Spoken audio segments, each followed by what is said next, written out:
Vivid verses. The thing about Austin that first caught my attention wasn't her laugh, though that came later. It was the way she ordered coffee, precise, methodical, with the kind of quiet confidence that suggested she'd thought about it beforehand. Not in an anxious way, but deliberately. She asked for a double shot of espresso and a cappuccino with oat milk, extra foam, at exactly 140 degrees. Most people don't specify temperature, I said, waiting beside her at the counter of Crescent Coffee. She turned, appraising me with eyes the color of creek water. Most people don't notice when their coffee is scalding or lukewarm. They just drink it and wonder why it doesn't taste right. Fair point. We were in Columbus, Ohio, not the trendy part, but a neighborhood called Riverside that still had independent shops and tree-lined streets that predated the highway expansion. I moved here 6 months ago for work, heading up the regional analytics division for a healthcare tech company called Vantage Systems. The job was demanding but clean. Solve problems, implement solutions, go home. No drama. Austin worked at an architecture firm downtown. I learned this on our second coffee encounter 3 days later when she brought a portfolio case and spread blueprints across the corner table. Residential or commercial? I asked, gesturing to her drawings. Mixed use.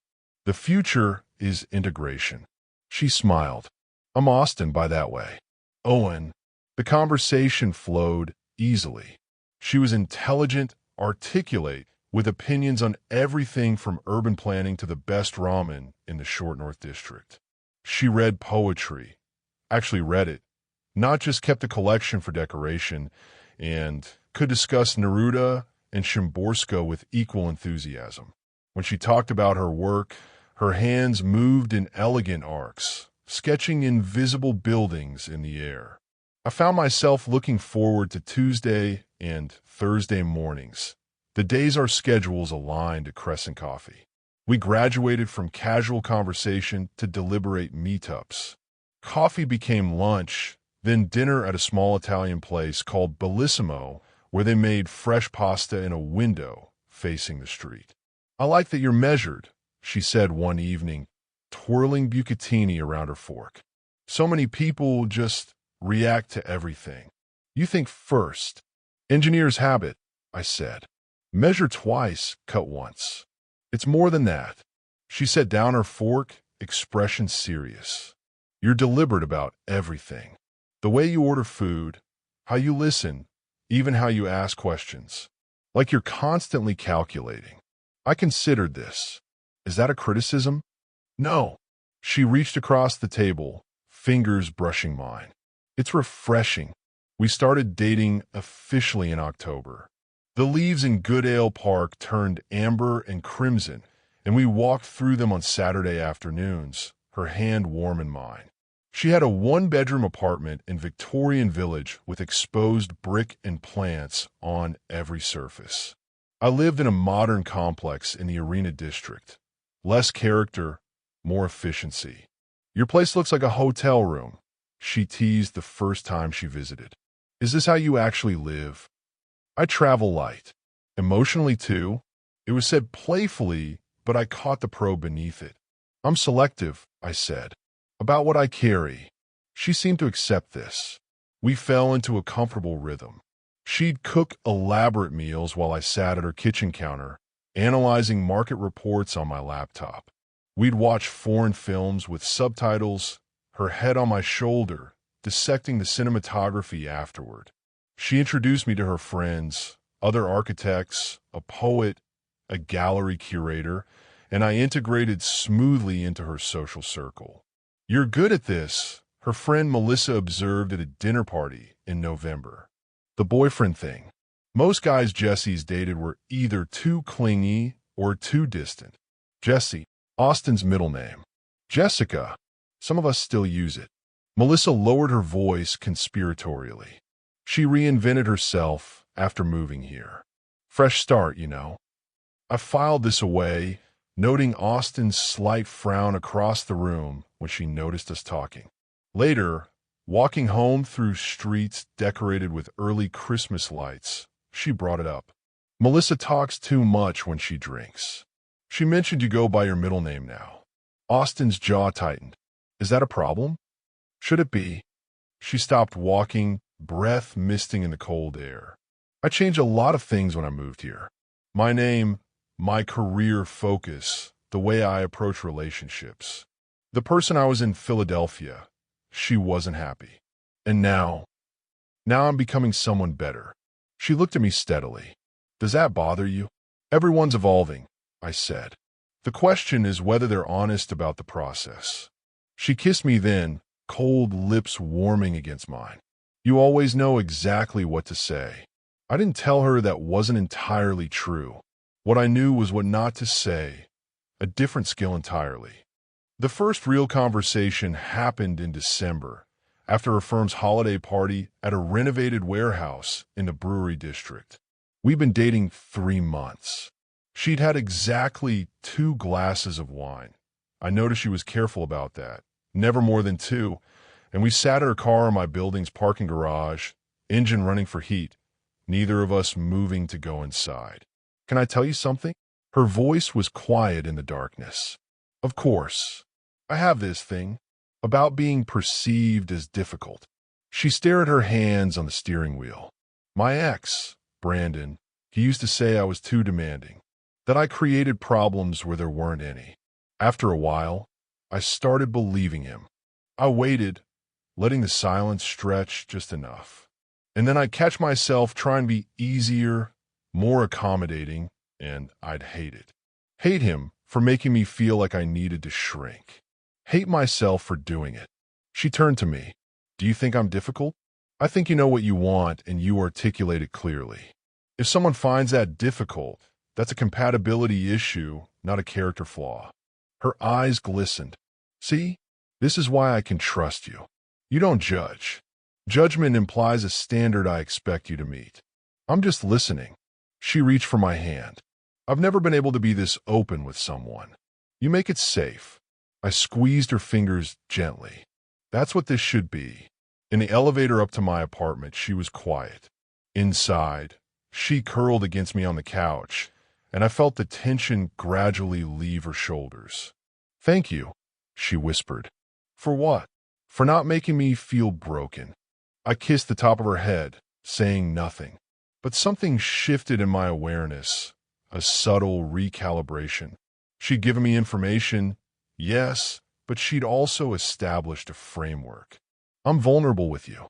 I trust you with this. Don't betray that trust by judging me. It was a perfectly reasonable position. It was also, I recognized, a kind of insurance policy. More moments like this followed as winter deepened. One evening in January, she told me about her relationship with her mother. Distant, critical, impossible to satisfy. Another night, she described her struggles with anxiety in graduate school, the panic attacks she'd hidden from everyone. In February, during a snowstorm that trapped us in her apartment for a weekend, she explained her complicated feelings about success, how she feared she was never quite good enough, that any achievement was just luck she'd eventually be exposed for not deserving. Each time, I listened carefully. I responded with reassurance, with perspective that reframed her fears without dismissing them. I was supportive, present, non-judgmental, and each time I noticed the pattern. She shared these vulnerabilities in moments of closeness, of intimacy. They were offered as proof of our connection, evidence that she trusted me above all others. I treated them with the care they deserved. These were real fears, real wounds. The fact that I was also aware of how they functioned in the broader architecture of our relationship didn't diminish their authenticity. Both things could be true simultaneously. You're so good to me, she said one night, her apartment lit only by candles, snow falling outside. I don't know what I did to deserve you. You don't have to deserve care, I said. That's not how it works. Brandon used to keep score. Every vulnerability I shared became ammunition later. I'm not Brandon. I know. She kissed me softly. You're different. You're safe. Safe. The word echoed in my mind as I drove home later through empty streets, salt trucks grinding past. Safe was good. Safe was what she needed. But safe was also a role. And roles, I knew from experience, could become cages if you weren't careful. The first argument was small, almost forgettable. March had arrived with false promises of spring, and we were planning a weekend trip to Hocking Hills. She wanted to leave Friday afternoon. I had a critical project deadline and suggested Saturday morning instead. You always put work first, she said, an edge in her voice I hadn't heard before. This is the first time I've asked to postpone something. It's not about this specific time. It's the principle. I kept my tone level. What principle is that?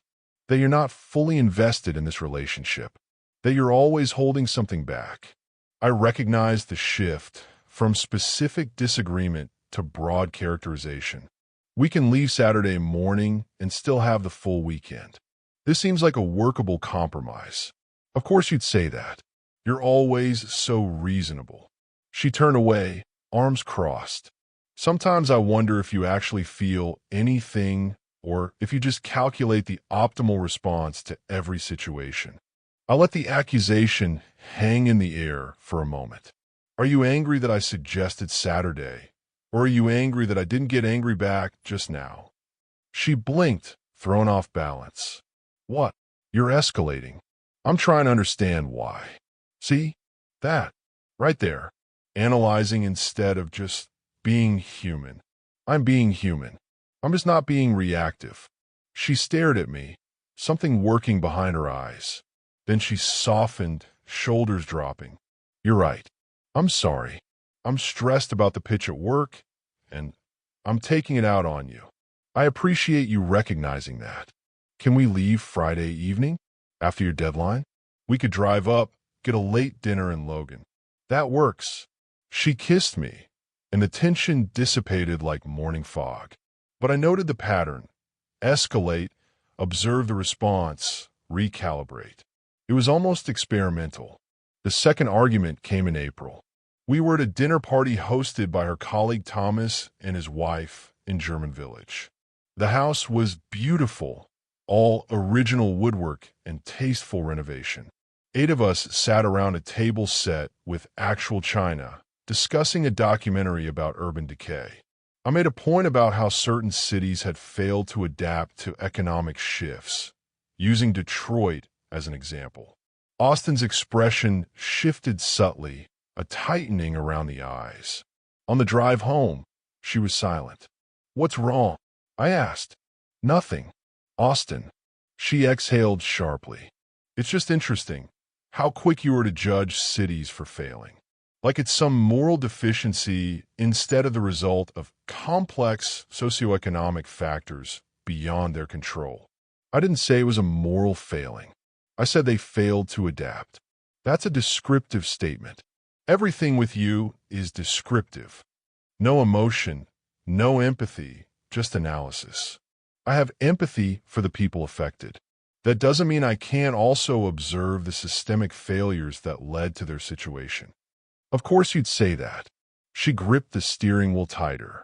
You're probably the kind of person who would judge someone for struggling, for not being strong enough or smart enough to just adapt. The phrasing was deliberate. The kind of person who would judge. I let the words settle, processing. Where is this coming from? You know what? Forget it. I'm tired. We didn't speak for the rest of the drive. In her apartment, she went directly to the bedroom and closed the door. I stood in the living room, surrounded by her plants and architectural books, and ran the calculation. She'd shared her fear of being judged. She told me about her ex who kept score, who used her vulnerabilities against her. She'd established that I was safe, that I didn't judge, that I was different. And now she was accusing me of being exactly what she'd feared. The kind of person who would judge someone for struggling. The trap had elegant symmetry. If I defended myself, I'd be invalidating her feelings, proof that I was, in fact, that kind of person. If I apologized, I'd be accepting a characterization that wasn't accurate, establishing a precedent for future accusations. The only winning move was to step outside the game entirely. I knocked softly on the bedroom door. "Austin." "What?" "I'm going home. We can talk when you're ready." Silence. "Then fine. I'll let myself out." In my car, I sat for a long moment before starting the engine, considering the architecture of what had just happened. She'd built a framework over months. "These are my vulnerabilities. You are safe with them. I trust you." And then she'd weaponized that framework by accusing me of violating the very trust she'd established. It was sophisticated. It was also, I realized, likely unconscious. People who'd been hurt developed defense mechanisms. Sometimes those mechanisms looked like a fence. The question was whether this was a pattern or an aberration. I gave her space for 2 days. She texted on the 3rd day. "Can we talk?" We met at Goodale Park, walking the paths we'd walked when everything was new and uncomplicated. Spring was finally asserting itself. Dogwoods in bloom, couples with dogs, the smell of fresh-cut grass. "I'm sorry about the other night," she said. "I was out of line." "What triggered it?" She was quiet for a while, watching a family fly a kite. When you talk about failure, cities, systems, whatever, you're so detached. Clinical. And I started thinking about all the times I've failed, all the ways I've struggled, and I wondered if that's how you see me. Objectively. Something to be analyzed. You've never failed at anything in our relationship. And I don't analyze you. I know you.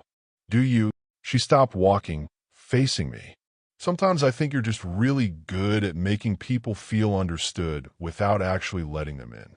Like you've mastered the performance of intimacy. The observation was sharp enough to sting. Is that really what you think? I don't know what I think. I just know I've shared everything with you, and I still don't know where I stand. You're always so controlled, so measured. Do you even need me, Owen? Need is a complicated word. See? That's not an answer. Austin, I'm here. I show up. I listen. I make space for you in my life. What more are you asking for? I'm asking if you love me. The question hung between us, clear and unavoidable. We'd been together 6 months. It wasn't unreasonable, but the timing felt tactical. In the wake of an argument, following an accusation, during a conversation where she'd questioned my capacity for genuine connection. "I care about you deeply," I said carefully. Her face closed off. "That's what I thought." "Austin." "No, it's fine. I appreciate your honesty." She started walking again, faster now. "At least you're consistent." I caught up to her. "You're doing it again." "Doing what?" "Creating a test I can't pass." If I'd said yes immediately, you would have questioned whether I meant it. I give you a measured response, and now I'm emotionally unavailable. The game is rigged. She stopped abruptly. "Game? You think this is a game to me? I think you're scared. And when you're scared, you push to see if I'll push back or disappear. I think you've been hurt before, and you're trying to protect yourself by controlling the narrative." Wow. Her laugh was brittle. "You've got it all figured out, don't you?" Poor damaged Austin, playing games because she's too traumatized to just be normal. "That's not what I said. It's what you meant. You're probably the kind of person who would judge someone for not being perfectly healthy, for having baggage, for not being as emotionally evolved as you are." There was again the exact phrasing. The kind of person who would judge. I felt something shift inside me, a decisive click like a lock engaging. "I need to go," I said. "Of course you do. Run away when things get difficult." I'm not running. I'm choosing not to participate in this conversation anymore. See? This is exactly what I'm talking about. You'd rather leave than actually fight for us. I looked at her carefully.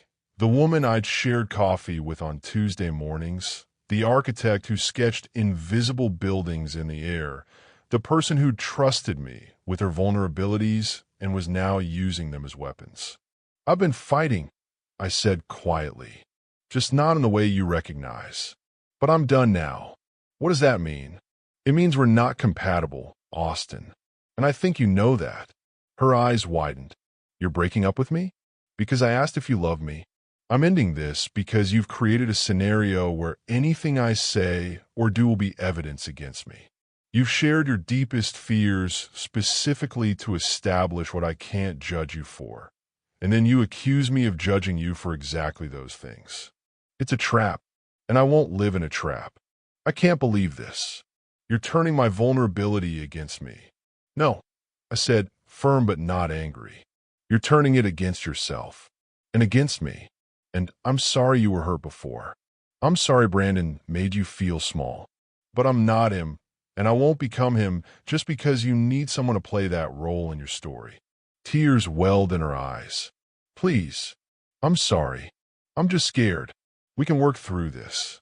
We can't, because the foundation is compromised. Don't do this. Her voice broke. I love you. Maybe you do, but you also need me to prove something I can't prove. And I'm not going to spend our relationship trying. I walked away. She called after me, first pleading, then angry, then pleading again. I didn't turn around. In my car, I sat with my hands on the steering wheel, breathing carefully. There was no satisfaction in this, no victory, just clarity and a particular kind of exhaustion that came from recognizing a pattern early enough to exit before it consumed everything. My phone buzzed. A text. You're making a mistake. Then, we could have been great together.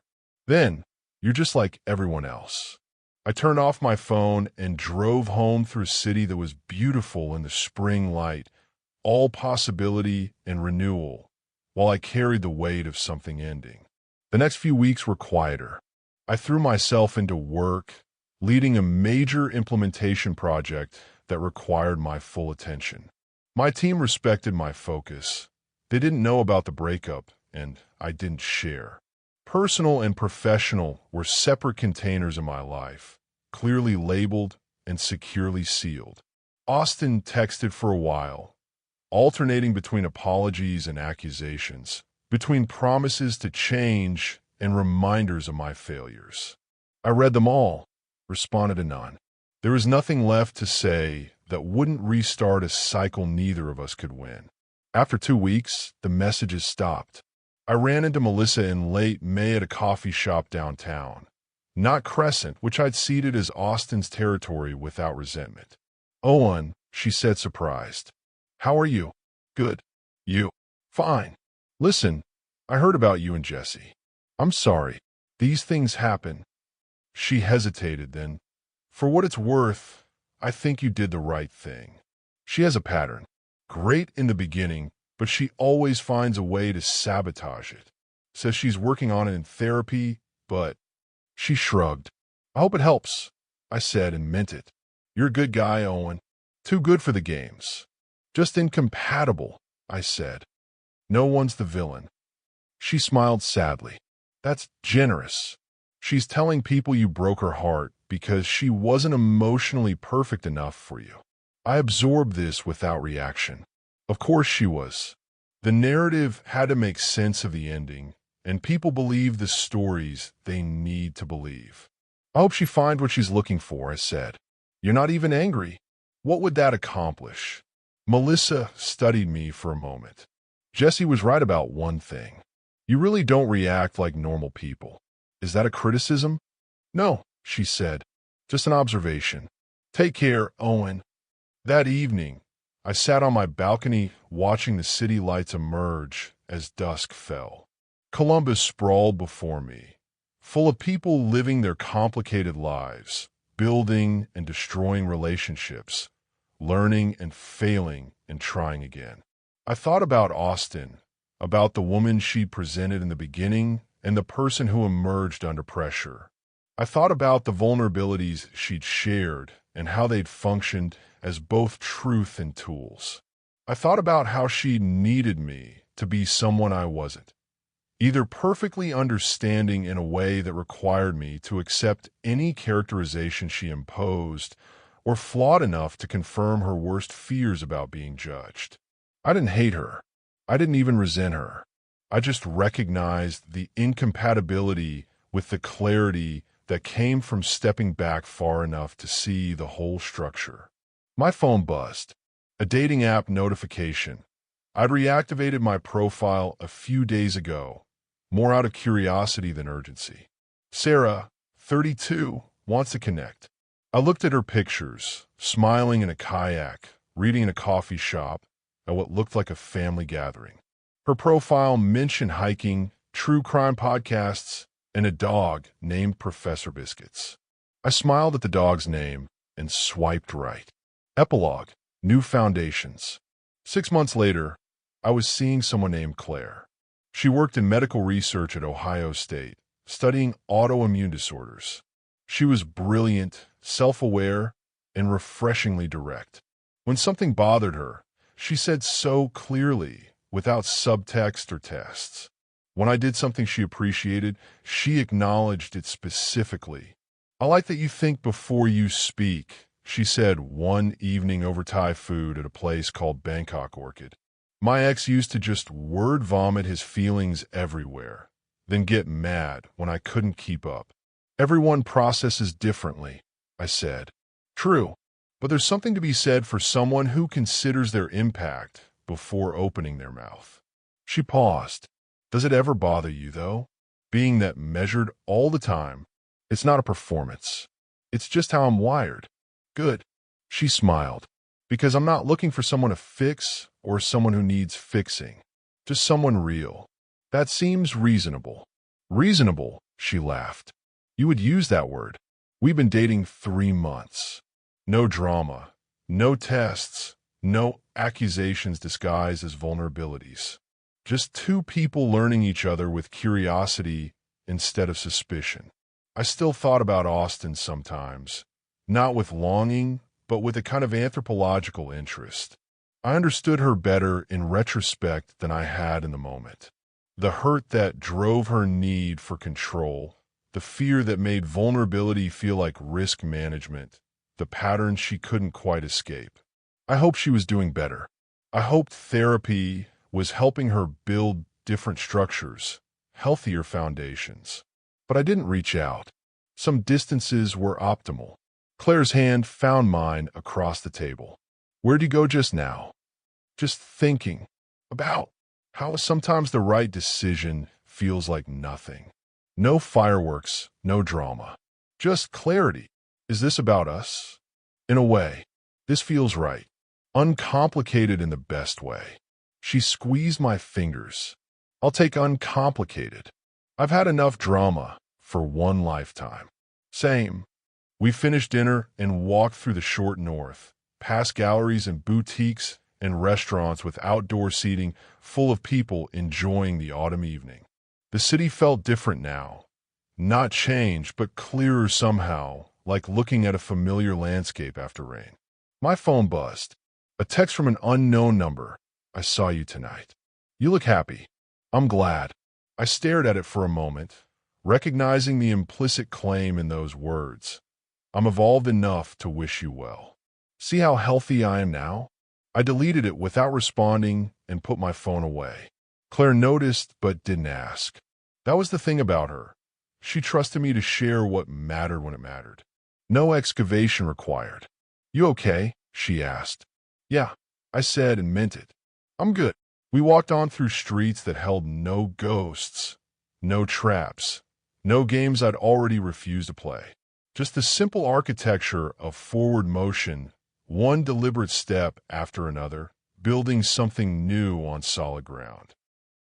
Thanks for listening.